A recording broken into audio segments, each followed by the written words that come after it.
Alam mo, sa totoo lang, it's all over the place. It's all over the country.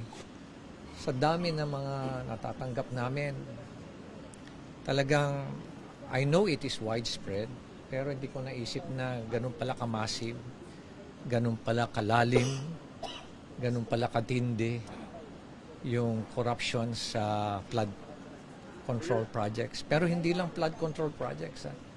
Nagulat din ako sa mga revelation na matindi pa pala rin sa ibang mga proyekto. Sir, nagulat kayo sa mga sinabi niyo?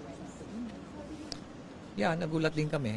Pero ang maganda nun is he decided to, to say everything. Sir, may additional revelation. Mayor, may additional revelation ba siya? May unexpected names po ba na nagsabi? Oo. Nag-expound po, Mayor, nag-expound po ba siya about Senators Jinggoy and Villanueva? Hindi na. He did not mention, sir? Okay, sige. Ano, no? Yusek Bernardo. Yeah. Robert Bernardo. Yeah. Ano, no?